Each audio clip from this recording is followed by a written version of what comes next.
மனங்கள்ல வருத்தங்கள் இருக்கலாம். நம்மளுடைய பாரதி ராஜா சார் அவருடைய மறைவு தான். அப்பா வந்து பார்க்காம இருக்கன்னா என்னென்னலாம் செய்ய முடியும். ஒரு ஃபோன் கூட அந்த அப்பா கையில இருக்காது. பேசிக்கலி மனசுல பயம், அவ்வளவு பயம். கூட வச்சு பார்த்துக்கிறேன்னு சொல்லுவாங்க. ஆனா வந்து அவங்கள அந்த அளவுக்கு அவங்க கவனிக்க மாட்டாங்க. அவங்கள வந்து ஒரு பகடைக்காயா வச்சு இவங்க வந்து இந்த சிம்பத்தியை கிரியேட் பண்ணுவாங்க. ஒன்றுலேயே இவங்க வரும்போது வந்து கத்தி பேசுறது உள்ள வந்து மற்ற பிள்ளைங்க அந்த வீட்டுக்கு உள்ளே வந்துடக்கூடாது. இந்த குடும்பத்தை வந்து எட்டிய பார்க்கலாம். ஆனால் காசுக்கு மட்டும் நம்ம முதியோர்களுக்கு இழைக்கப்படக்கூடிய கொடுமைகளை பாருங்க.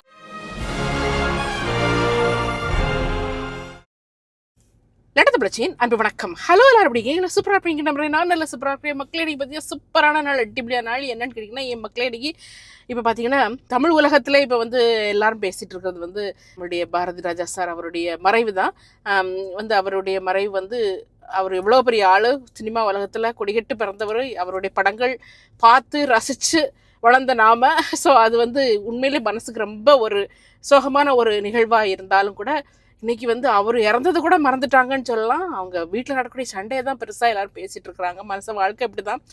மனுஷன் இறந்ததுக்கு அப்புறம் வரக்கூடிய பிரச்சனைகள்ங்கிறது வந்து 1-2 இல்லை. நம்ம நினைப்போம் நம்ம போயிட்டா எல்லாம் போயிடும் நம்மளோடன்னு நினைப்போம். ஆனால் அதுக்கப்புறம் வந்து பிரச்சனைகள் வந்து அதுக்கப்புறம் தொடர்ந்துக்கிட்டே இருக்கும் இந்த உலகத்தில் அப்படிங்கிறதுக்கு இதெல்லாம் ஒரு எடுத்துக்காட்டு. இது அவருடைய வீட்டில் மட்டும் நடக்கிறது இல்லை, எல்லா உலகத்தில் எல்லாருடைய வீட்லையும் நடக்கிறது தான். அதுவும் நம்ம இந்திய தமிழ் குடும்பங்களில் வந்து இது இன்னுமே நிறைய நடக்கும். அவங்க செலிபிரிட்டிங்கிறனால வெளியில் வருது. மற்ற எல்லாருமே செலிபிரிட்டி இல்லாதவங்க வீட்டில் இது அமுக்கமாக நடக்கும். ஊரில் உள்ளவங்களுக்கு மட்டும் தெரியும் அந்த மாதிரி நடந்துட்டு இருக்கும். என்ன சொல்கிறதெல்லாம் உங்களுக்கு புரியும்னு நினைக்கிறேன். இப்போ பாரதி ராஜா சார் இறந்து போனாரு. அவருடைய மகளுக்கும் மருமகளுக்கும் இடையில் நடக்கக்கூடிய சொத்து பிரச்சனை தான். ஸோ இது வந்து இங்கே பார்த்துட்டு இருக்கிற நம்ம ஒவ்வொருவருக்கும் வந்து இந்த மாதிரிப்பட்ட ஒரு நிகழ்வுகள் நம்ம காலத்துக்கு அப்புறம் நடக்கலாம். அது நடக்காமல் இருக்கணும்னா என்ன செய்யணுங்கிறத இப்போவுமே நம்ம யோசிச்சுக்கணும். கேட்டிங்களா? அது வந்து ரொம்ப ரொம்ப முக்கியம். இல்லைனா வந்து அவ்வளோ கஷ்டப்பட்டு ஓடி ஆடி செத்துக்களை இது பண்ணி அதுக்கப்புறம் அதனால ஒரு நிம்மதியை குடும்பம் இழக்குன்னா அதை மாதிரி ஒரு இது இல்லை. ஆனால் இன்னைக்கும் அதான் நடந்துகிட்டு இருக்குது. மனுஷன் ஓடுகான் சாடுகான். இதயங்கள் இணைந்திட வாழ்க்கை அமைந்திட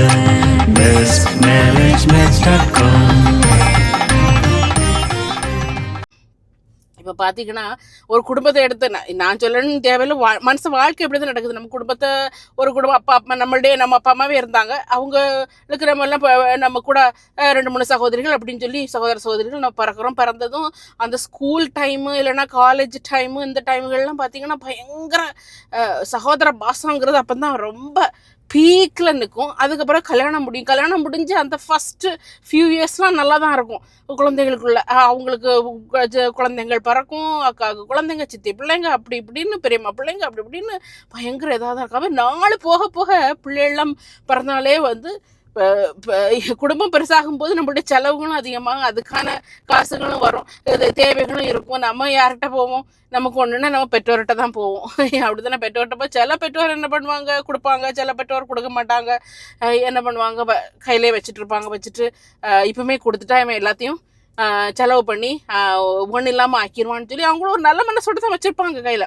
இப்பவுமே சொத்துக்கள்லாம் கொடுக்கக்கூடாது, இப்பவுமே கொடுத்துட்டா அவ்வளோதான்.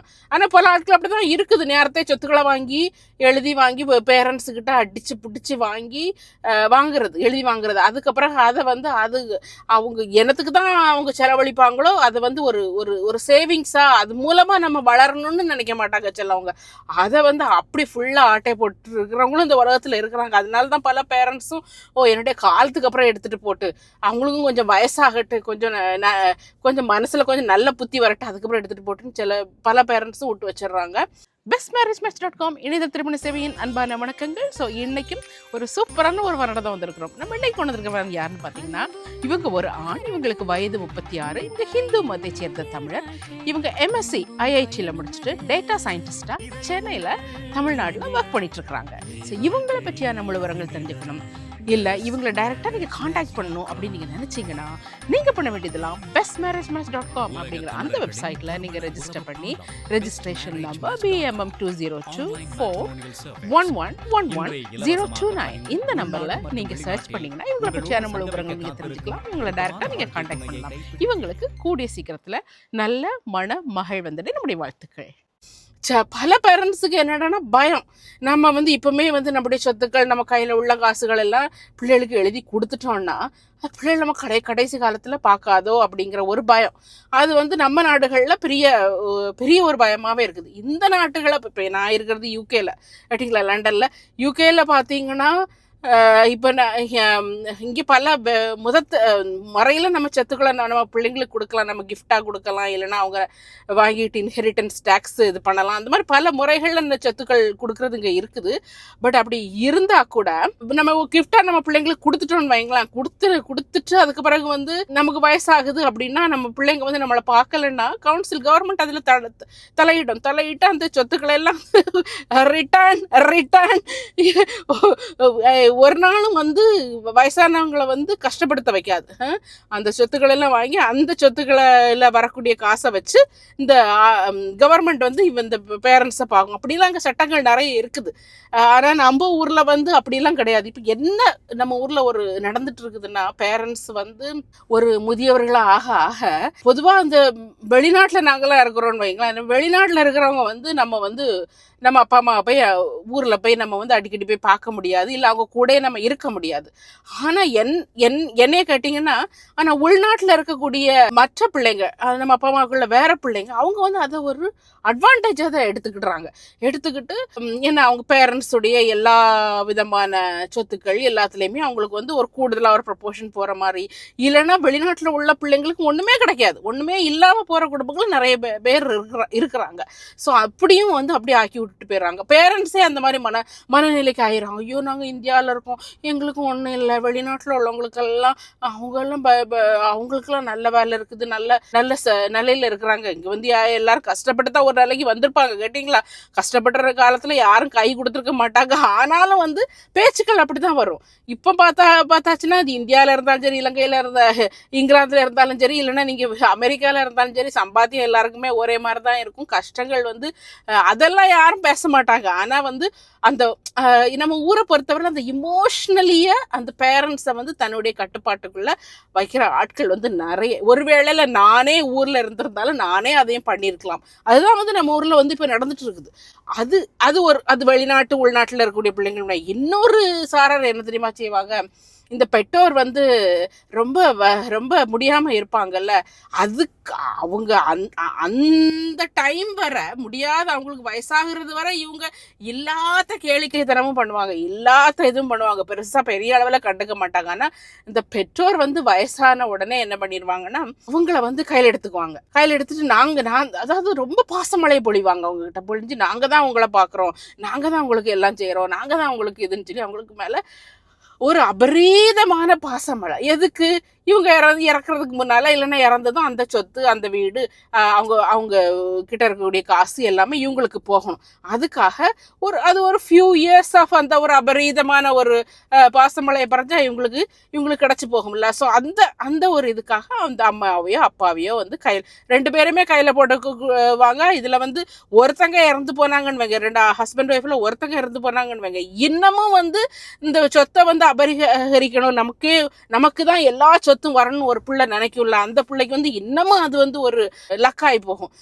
ஏன்னா வயசான காலத்தில் வேற என்ன பண்ணுவாங்க பெற்றோர்கள், அவங்க என்ன பண்ணுவாங்க, அவங்களால நடக்க முடியாது. ஒரு ஆஸ்பத்திரிக்கு போனால் ஒரு துணை வேணும், சாப்பாடு வைக்கணும்னா ஒரு துணை வேணும், ராத்திரி என்னதும் ஆச்சுன்னா ஒரு துணை, எல்லாத்துக்குமே ஒரு துணை, எல்லாம் ஒரு டிபெண்டாகவே இருக்காங்க. டோட்டலி அவங்க டிபெண்டாகவே மாறக்கூடிய ஒரு காலகட்டம் வரும். அந்த காலகட்டத்தில் ஐயோ இந்த பிள்ளை தானே கூட இருக்குது அப்படின்னு சொல்லிட்டு அவங்க வந்து அந்த இத்தனைக்கும் வந்து இந்த பக்கத்துல இருந்து பார்க்குற மாதிரி நடிச்சிட்டு இருக்கக்கூடிய இந்த பிள்ளை வந்து இவங்களை பார்க்கறது, இவங்களை ஆஸ்பத்திரி கொண்டு போகிறது, இவங்களுக்கு செலவழிக்கிறது எல்லாமே இந்த பேரண்ட்டுடைய ஒரு பென்ஷன் காசுல இருந்தால் இவங்க பண்ணுவாங்க. இல்லை அவங்களுக்கு மாதத்துக்குன்னு ஒரு வருமானம் வரும்ல, ஏதோ பென்ஷனாக இருக்கலாம், இல்லைன்னா ஏதாவது வீடு வாடகை விட்டு வருமானம் வரலாம், இப்படி ஏதோ ஒரு வகையில் அவங்களுக்குன்னு ஒரு மாத வருமானம் வரும் இல்லையா, அது அந்த வருமானத்தை வச்சு தான் இவங்கள பார்ப்பாங்க. ஆனால் இவங்க பார்க்குறது என்னவோ தன்னுடைய காசுல இருந்து போடுற மாதிரியும். ஓகே, அவங்களுடைய டைமை கொடுக்குறாங்க, அது ஒரு விதத்தில் இது பண்ணலாம். பட் அதர் தேன் தட் அவங்க பார்க்குறது அந்த மாதிரி பார்த்து கடைசியில் அந்த அப்பாவுக்கும் அம்மா அந்த அந்த அந்த பேரண்டல் சொத்துன்னு ஒன்று இருக்குல்ல, அது முழுவதும் தன்னுடைய கைக்கு கொண்டு வரணும்னு பார்ப்பாங்க. அது அந்த அந்த பேரண்ட் வந்து இறந்தது என்னன்னா பயங்கர சண்டை ஆயிரும். இது சகோதர சகோதரிகளுக்குள்ள பயங்கர சண்டையாகி கோர்ட்டு கேஸு அது இதுன்னு போய் கடைசியில் வந்து அவங்களுக்குள்ள பேச்சுவார்த்தையே இல்லாமல் இவங்க கடைசியில் இவங்களுக்கு வயசாகும் போது தான் அதை பற்றி நினைப்பாங்களோ என்னவோ தெரியல, அந்த அளவுக்கெல்லாம் போயிட்டு இருக்குது. எனக்கு நான் அந்த மாதிரிலாம் போக விடக்கூடாதுன்னு நான் என்ன நினைக்கிறேன்னா, ஒரு பேரண்டாக இருக்கிறவங்க வந்து ஒரு 50 வயசு முடிஞ்சாலே வந்து ஒரு 50 வயசுக்கு அப்புறம் போகும்போதே வந்து நான் நினைக்கிறது என்னன்னா, நம்மகிட்ட அசட் இருக்கா, வீடு இருக்கா, சொத்து இருக்கா, எது இருந்தாலும் காசு இருக்கா, அது இருந்தாலும் எது இருந்தாலும் எந்தெந்த பிள்ளைக்கு என்னென்ன கொடுக்கணும் அப்படிங்கிறத வந்து ஒரு பேரண்ட் வந்து பயப்படாமல் அதை வந்து அதுக்கான வில்லுகளை எழுதி வைக்கணும். உயில்னு சொல்லுவோம்ல, அது கண்டிப்பாக அது ஒரு பேரண்ட்ஸ் வந்து கண்டிப்பாக அதை பண்ண வேண்டியது. ஒரு வேளையில் உங்களுக்கு வந்து ஒரு பிள்ளைக்கு நிறைய கொடுக்கலான்னு இருக்கலாம், ஒரு பிள்ளைக்கு கொஞ்சம் கம்மியாக தான் கொடுக்கணும்னு நீங்கள் நினைக்கலாம். அப்படி என்னதான் உங்கள் மனசில் இருந்தாலும் அந்த பயம் இல்லாமல் இது எல்லாத்தையும் நம்ம வந்து பண்ணி வைக்கணும். ஐயோ எந்த பிள்ளை நீ வந்து வெறுத்துருமே அப்படின்னு நம்ம நினைக்கக்கூடாது. ஏன்னா அது நான் இவ்வளோ நாள் நான் பார்த்ததில் இந்த மாதிரி இதுதான் வந்து பேரண்ட்ஸையும் கடைசி காலத்தில் வந்து ரொம்ப ஒரு கஷ்டமானது இதுக்கு விடுது. இப்படி எதுவுமே எழுதி வைக்காமல் இல்லை சொத்துக்களை பிரித்து கரெக்டாக வந்து அந்த அந்த லீகல் படி சொத்துக்களை பிரித்து உயிரில் எழுதி கரெக்டாக அந்த வீட்டில் இந்தந்த பகுதி இவங்களுக்கு போகும், இந்தந்த பகுதி இவங்களுக்கு போகும், இந்த சொத்தில் இவ்வளவு இவங்களுக்கு போகும், இவ்வளவு இவங்களுக்கு போகும்னு கரெக்டாக எழுதி வச்சுட்டாங்கன்னா அவங்க காலத்துக்கு அப்புறம் அது வந்து கோர்ட்டில் போய் அது வந்து கரெக்டாக வந்து பாகப்பிரிவினை ஆயிரும். மனங்களில் வருத்தங்கள் இருக்கலாம் ஒரு சகோதர சகோதரிகளுக்குள்ள, ஐயோ அதனால அந்த நல்ல பகுதி அங்கே எழுதி வச்சுட்டாரு. எல்லா சொத்துலையும் ஒரு நல்ல பகுதி இருக்கும், அதில் வந்து ஒரு கெட்ட பகுதி இருக்கும். அப்படித்தான் மனங்களில் ஒரு அந்த மாதிரி ஒரு வருத்தங்கள் இருக்கலாம். ஆனால் வருத்தங்கள் இருந்தால் கூட அது வந்து இந்த டோட்டல் டேமேஜ்னு ஒன்றை வந்து அது பண்ணாது. ஓரளவுக்கு ஓகே இது பேரண்ட்ஸ் எழுதி வச்சது நம்ம வாங்கித்தான் ஆகணும், அது வேற, அதில் வந்து எந்த முடிவும் இல்லை அப்படிங்கிற அதில் வந்து நம்ம சொல்லுறதுக்குள்ள அவங்க சம்பாதிச்ச காசு அவங்க யாருக்கு கொடுக்குறாங்களோ அதை எழுதி வச்சுட்டாங்க, அது அப்படின்னு ஒரு புரிதலோட போயிரும்னு வைங்களேன். ஆனால் இந்த மாதிரி நான் வந்து பாரதி ராஜா அவர் சொத்துக்களை அவங்களுடைய பிள்ளைங்களுக்கு எழுதி வச்சிருக்கிறாரா எழுதி வைக்கலையா, அது என்ன ப்ரப்போர்ஷனில் எழுதி வச்சாரு அப்படின்லாம் நான் வந்து அதெல்லாம் வந்து நான் பேச வரல. பொதுவாக நம்ம ஊரில் அப்படிதான் எழுதி கடைசி முடியாது வர அந்த சொத்துக்களை பேரண்ட்ஸ் வந்து கையிலேயே வச்சுட்டு இருக்கும்போது இந்த பிள்ளைகள் வந்து இப்படி தான் பண்ணுறாங்க. ரெண்டு பேரண்ட் இறந்ததுக்கப்புறம் ஐயோ குய்யோ முயோன்னு கூட தான் அடிச்சுட்டு இருக்கிறாங்க. இன்னும் ஒரு சார் என்ன தெரியுமா, நான் வந்து அம்மாவை கூட வச்சு பார்த்து, இப்போ அம்மா இறந்து போனாங்க, ஒரு அப்பா இருக்கிறாரு, அந்த அப்பா வந்து நான் கூட வச்சு பார்த்துக்கிறேன் அப்படின்னு சொல்லுவாங்க. கூட வச்சு பார்த்துக்கிறேன்னு சொல்லுவாங்க, ஆனால் வந்து அவங்கள அந்த அளவுக்கு அவங்க கவனிக்க மாட்டாங்க. நிறைய இடத்துல அவங்கள வந்து ஒரு பகடைக்காயாக வச்சு இவங்க வந்து இந்த சிம்பத்தியை கிரியேட் பண்ணுவாங்க. ஊர் உலகமெல்லாம் அவ வந்து அவங்க அப்பாவை அவ தானே பார்த்துட்டு இருக்கிறா, இல்லை அந்த பையன் தானே பார்த்துட்டு இருக்கான், எப்போ மற்ற பிள்ளைகள்லாம் பார்க்கறது இல்லையே. எப்படின்னா மற்ற பிள்ளைங்களுக்கு பார்க்கறதுக்கு இஷ்டம் தான், எந்த பிள்ளைக்கு வந்து பேரண்ட்டை போய் பார்க்கக்கூடாதுன்னு இருக்கும், எல்லா பிள்ளைங்களும் இஷ்டம் தான் படுவாங்க. இந்த அப்பாவை வந்து பார்த்துட்டு இருப்பாங்கல்ல ஒரு பிள்ளை, அந்த பிள்ளை வந்து என்ன பண்ணிடுவாங்கன்னா பெரிய ஒரு ஷீல்டை போட்டுருவாங்க. நான் கண்ணால் பார்த்துருக்கேங்க. அந்த தன்னுடைய தகப்பனார வேற எந்த பிள்ளையும் பக்கத்தில் வந்து இது வந்து நிறைய வீட்டில் இந்த மாதிரிப்பட்ட கன்னிங்னஸ் நடக்குது. இல்லையா உண்டா இல்லையான்னு நீங்கள் அதுக்கு கமெண்ட்டில் சொல்லுங்கள். அந்த ஒரு ஷீல்டை போட்டுருவாங்க. மற்ற பிள்ளைங்க வந்து இந்த வீட்டுக்குள்ளே வராமல் இந்த அப்பாவை வந்து பார்க்காம இருக்குன்னா என்னென்னலாம் செய்ய முடியுமோ. ஒன்றுலேயே இவங்க வரும்போது வந்து கத்தி பேசுறது, இவங்க வரும்போது வந்து கத்தி இது பண்ணி சண்டை போட்டு அவங்கள வந்து திரும்ப அனுப்புறது, இல்லைன்னா வந்து ஏதாவது சின்ன சின்ன சின்ன காரியத்துக்கெல்லாம் சண்டைகளை பிடிச்சி அந்த பிள்ளை வந்து மற்ற பிள்ளைங்க அந்த வீட்டுக்கு உள்ளே வந்துடக்கூடாது. ஏன்னா இவங்க மற்ற பிள்ளைங்க வந்து அந்த வீட்டுக்குள்ளே வந்துட்டாங்கன்னு வைங்க, அதுக்கப்புறம் அவங்க அப்பாவை போய் பார்த்துட்டாங்க, இல்லை அவங்கள இது பண்ணிட்டாங்கன்னா அந்த கேரிங் அவங்க அப்பாவை கேர் பண்ணுறது எல்லாருக்கும் வந்து சமமாக ஷேர் ஆகிக்கும். அப்போ வந்து இந்த ஒட்டுமொத்த சொத்து இவங்க ஒரு ஆள் மட்டும் இவங்க வந்து ஆட்டையை போட முடியாதுல்ல. ஸோ நான் கொஞ்சம் வார்த்தைகள்லாம் கொஞ்சம் இதாக பேசினாலும் அதான் உண்மை, அதான் இன்னைக்கு நடந்துட்டு இருக்குது. கேட்டிங்களா? இது மட்டும் இல்லை, மற்ற சகோதர சகோதரிகள் பற்றி பப்ளிக்கில் வந்து கெட்ட அசிங்கமாக பேசி அவங்க வந்து ஏதோ பேரண்ட்ஸை மதிக்கிறதே இல்லை, அவங்க பேரண்ட்ஸுக்கு எதுவுமே கொடுக்குறது இல்லை, பேரண்ட்ஸை பார்க்குறதே இல்லை அப்படின்னு சொல்லி ஒரு பேர் அது இவங்க வந்து இந்த குடும்பத்தை வந்து எட்டிய பார்க்கலாம். ஆனால் காசுக்கு மட்டும் என்னுடைய அப்பா அம்மா சொத்துக்கு மட்டும் இவங்க பின்னால் நிற்கிறாங்க அப்படின்னு ஒரு பேரை இவங்க உண்டாக்கிடுறாங்க. இந்த கூட இருந்து பார்க்குறேன்னு சொல்லிட்டு இருக்கக்கூடிய அந்த பொண்ணோ பையனோ அந்த பேரை வந்து உண்டாக்கி அவங்க கம்ப்ளீட்டாக டோட்டலாக பப்ளிக்கில் அவங்கள டேமேஜ் பண்ணுறாங்க ஊர்களில்.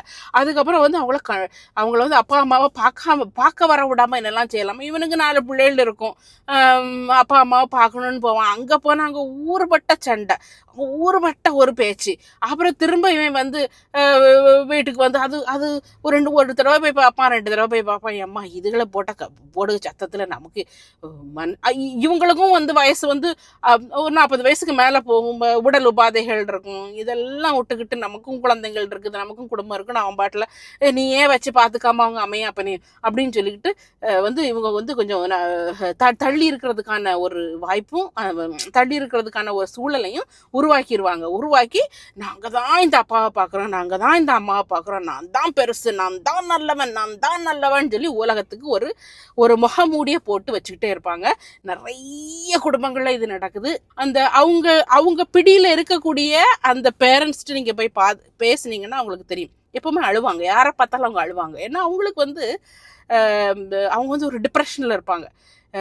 இவங்க ஓகே தன் கணவரோ தன்னுடைய மனைவியோ இறந்தவங்க அதனால அழுகுற அது ஒரு ஃபியூ இயர்ஸ் இருக்கும். ஆனால் அதுக்கு முடிஞ்சும் கூட இந்த பேரண்ட்ஸ் வந்து ஒரு மிகப்பெரிய மன அழுத்தத்துக்கு தள்ளப்படுறாங்க. ஏன்னா அவங்களுக்கு என்னதான் இருந்தாலும் மற்ற பிள்ளைகள்லாம் தான் வயத்துல பிறந்த பிள்ளைகள், அந்த பிள்ளைகளை என்னதான் அவங்க வந்து வெறுத்தாலும் அந்த பிள்ளைகளை பார்க்கணுன்னு ஒரு ஆசை இருக்கும். அப்போ இந்த ஆசையை கூட இவங்களுக்கு இந்த பிள்ளைகிட்ட சொல்ல முடியாது. இந்த பார்த்துட்டு இருக்கிறேன்னு ஒரு பிள்ளை கூட இருக்குது இல்லை, அதுகிட்ட வந்து இவங்க வந்து இந்த ஆசையை கூட சொல்ல முடியாது. ஏன்டா சொன்னா இவன் நம்மளை திட்டுவா, நம்மளை இது பண்ணுவா, நமக்கு தான் நம்ம கணவன் இல்லையே, இல்லைன்னா நம்ம மனைவி இல்லையே, நம்ம ஒண்டியாக கிடக்கிறோம், நம்மள கடைசி காலத்தில் பார்க்க மாட்டோம். அந்த பயத்திலே நம்ம முதியோர்களுக்கு இழைக்கப்படக்கூடிய கொடுமைகளை பாருங்க. அந்த பயத்திலே அவங்க வந்து எதுவுமே சொல்றது இல்லை. இவளே இந்த பார்த்துட்டு இருக்கிற பிள்ளையே புகழ்த்தி நீதாம்மா நல்லவா, இல்லை நீதாப்பா நல்லவா, நீதான் எல்லா காரியத்தையும் நீதாம்மா செய்துட்டு இருக்கிற, நீதான் நல்ல இதுன்னு சொல்லி அவங்க அப்படி கொண்டு போயிட்டு இருப்பாங்க. ஏன்னா வேற அவங்களுக்கு வழியே கிடையாது. இதே இது வரைக்கும் ஊர்ல உள்ள யாராவது போய் இவங்கள போய் பாக்குறாங்கன்னு வைங்க, அவங்க கிட்டயுமே வந்து இவங்க வாயை திறக்கவே மாட்டாங்க. ஐயோ எனக்கு அந்த பிள்ளையை பார்க்கணும், இந்த பிள்ளையை பார்க்கணும்னு அவங்களுடைய ஆசாபாசத்தை இவங்க சொல்லவே மாட்டாங்க. ஏன்னா இவங்களுக்கு பேசிக்கலி மனசுல பயம், அவ்வளவு பயம். ஐயோ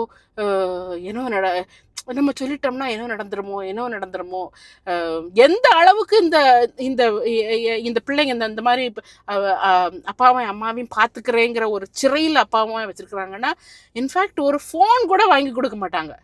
ஒரு ஃபோன் கூட அந்த அம்மா கையில் இருக்காது, இல்லைன்னா அந்த அப்பா கையில் இருக்காது. ஏன்னா மற்ற பிள்ளைங்கள்லாம் ஃபோன் பண்ணி இவங்க கூட பேசிடுவாங்களோ, இவங்க கூட கனெக்ஷன், அவங்களுடைய மெயின் எய்மே இந்த கனெக்ஷனை வந்து துண்டிக்கணுங்கிறது தான் மெயின் எய்மே. ஸோ அப்படிலாம் வந்து நிறைய இடங்கள்ல நடந்துட்டு இருக்குது. நான் என்ன சொல்லுவேன்னா, அந்த இதுக்கெல்லாம் போக வேண்டாம், ராஜா மாதிரி வாழ்க்கையை நடத்தலாம்.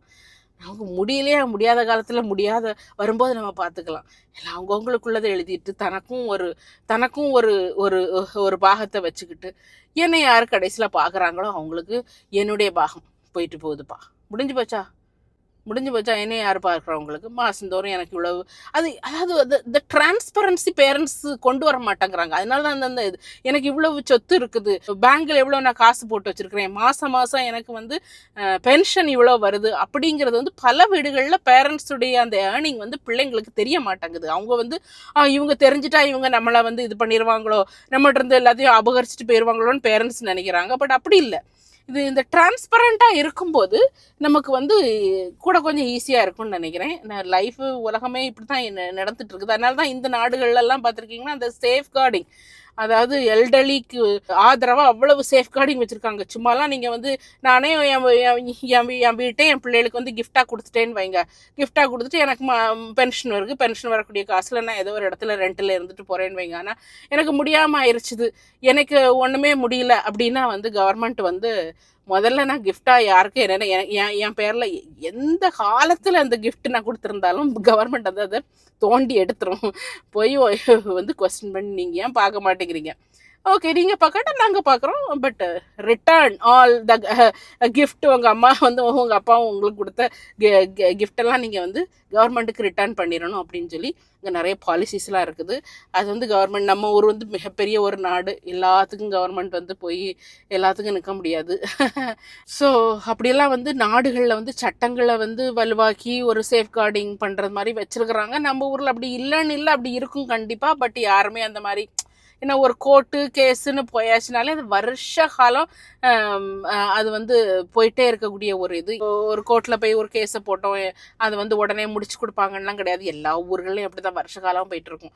ஸோ நான் என்ன சொல்றேன்னா, இந்த மாதிரி பெற்றோர்களை பகடை காயாக வச்சு எல்லா சொத்தும் தனக்கு தான் வேணும் அப்படின்னு நினைச்சிட்டு இருக்கிற ஆளுங்களுக்கு நான் ஒன்று சொல்றேன், நீங்களும் நாளைக்கு முதியோர் ஆகுவீங்க. நீங்களும் இதே ஒரு காலகட்டத்தில் நீங்க வர வேண்டிய இதாகும். அதனால நம்ம பெற்றோருடைய இது வந்து எல்லாருக்கும் சொந்தமானது. ஒரு பிள்ளை பார்த்துட்டு இருக்குது, ஒரு பிள்ளை கவனிச்சுட்டு இருக்குன்னா கொஞ்சம் கூடுதலாக கொடுக்கலாம், கொஞ்சம் இதாக கொடுக்கலாம். அதில் வந்து அவங்க பேசி அவங்க அந்த ஒரு சமாதானமாக அதை கொண்டு போகணும். இல்லாமல் இருந்தாச்சுன்னா ஃபுல் இதை நான் தான் வச்சுருப்பேன்னு ஒருத்தங்க வந்து வீட்டில் நினச்சாங்கன்னா அவங்களுக்கு வந்து அந்த வீடுகளில் எப்போவுமே பிரச்சனை வரதான் செய்யும். ஆனால் நம்மளும் ஒரு நாள் முதியோராகும். நம்ம பிள்ளைங்களுக்கு நம்ம என்னத்தை சொல்லி கொடுத்துட்டு போகிறோம் கடைசியில்? என்னத்தை அந்த வாழ்க்கை நினச்சி பாருங்கள், என்னத்தை வாழ்க்கை, என்னத்தை இருக்கக்கூடிய இந்த கொஞ்ச நெஞ்ச இதில் வந்து என்னத்தை வாழ்க்கை இருந்துட்டு போகக்கூடிய ஒன்றுமே நம்ம கொண்டு போக போகிறதில்ல. அப்புறம் நாளைக்கு நம்ம பிள்ளைங்க வந்து அந்த வீடுகளையும் அந்த இதையும் ஆளுவாங்க. அவங்க போகும்போது அவங்களுக்கு எல்லாரும் இந்த உலகத்துலேருந்து ஒரு நாள் பேக் ஆகி போக வேண்டியது தானே. யார் தான் அங்கேருந்து என்னத்தை எடுத்துகிட்டு போக முடியும்? இப்படிப்பட்ட ஒரு நிலைமையில வந்து நான் நினைக்கிறேன் கொஞ்சம் சமாதானமாக போகலாம். ரொம்ப ஒரு ரொம்ப ஒரு அடாபிடித்தனமா, ரொம்ப ஒரு இதாக ஒரு ஆஃப்டர் ஆல் ஒரு வீட்டுக்காக ஒரு சொத்துக்காக அவ்வளவு இருக்கணும்னு அவசியம் இல்லை. அதே மாதிரி பார்த்தீங்கன்னா பேரண்ட்ஸ் இதெல்லாம் எதுக்காக ஏன் வருது? ஃபர்ஸ்ட் ஆஃப் ஆல் இந்த மாதிரிப்பட்ட பிரச்சனையெல்லாம் ஏன் வருது? பேரண்ட்ஸ் அந்தந்த டைமில் செய்ய வேண்டியது, அந்த உயில் எழுதுறதெல்லாம் கரெக்டாக, சொத்து பிரித்து கொடுக்க வேண்டியதெல்லாம் கரெக்டாக அவங்க வந்து செய்துட்டாங்கன்னு வைங்களேன். இந்த பிரச்சனைக்கே வந்து வழி இருக்கா? அதையும் செய்து கரெக்டாக செஞ்சிடணும். 50 வயசு ஆனவுடனே எல்லாரும் இதை பற்றி திங்க் பண்ணிடணும், செய்திடணும். எல்லா வீட்லேயும் உயில் இருக்கணும். நான் இது சொல்கிறேன்னா, வருமுன் காப்போம். நம்ம இந்த மாதிரி பட்டதெல்லாம் நம்ம சோஷியல் மீடியாலாம் பார்க்குறோம். ஐயோ அங்கே தான் நடக்கும், அவங்க பெரிய பணக்காரங்க, அவங்க கோடிக்கணக்கில் உள்ளவங்க கிடையாது. எல்லா வீட்லேயும் இதுதான். ஒரு வீட்டில் சாவு விழுந்தாலே அங்கே வந்து 2 நாள் ஒரு ஃபியூ ஹவர்ஸ் தான் அழுவாங்க. அதுக்கப்புறம் வந்து ஒரே இந்த பிரச்சனைகளாக தான் போயிட்டுருக்கும். ஸோ அதனால் நம்ம எல்லாருமே திங்க் பண்ணி பார்க்க வேண்டியது. ஓகே, உங்களுடைய நிறைய நம்மளுடைய சப்ஸ்கிரைபர்ஸ் அண்ட் வியூவர்ஸ் நிறைய பேர் இருக்கிறீங்க. உங்களுடைய கருத்துக்கள் என்ன? இதில் உங்களுடைய பர்சனலான ஒரு அனுபவங்களை நீங்கள் பகிர்ந்துக்கலாம். கருத்துக்கள் என்னங்கிறத சொல்லுங்கள். என்னுடைய கருத்து தான், இருக்கும்போதே நல்லா இருக்கும்போதே எல்லாருக்கும் அவங்கவுங்களுக்குள்ளதை அவங்கவுங்களுக்கு நீங்கள் சமமாக பிரிச்சிங்களோ, ஒரு ஆளுக்கு கூடுதலாக கொடுத்தீங்களோ குறைவாக கொடுத்தீங்களோ அது உங்களுடைய பிரச்சனை. இருந்தாலும் இந்த ஆளுக்கு என்ன போகணும், இந்த ஆளுக்கு என்ன போகணுங்கிறத வந்து ஒரு பெற்றோர் வந்து அது நியாயமாக அது வந்து எல்லாருக்கும் செஞ்சு வச்சுட்டாங்கன்னா சண்டைகள் வரலாம். ஆனால் பெரிய அளவுக்குள்ள சண்டைகள்லாம் வராமல் தடுத்துக்குவோம். ஓகே, அந்த ஒரு செய்தியோட இந்த வீடியோ நாங்கள் முடிக்கிறேன். இன்னொரு வீடியோவில் சந்திக்கிறேன். Until then, bye.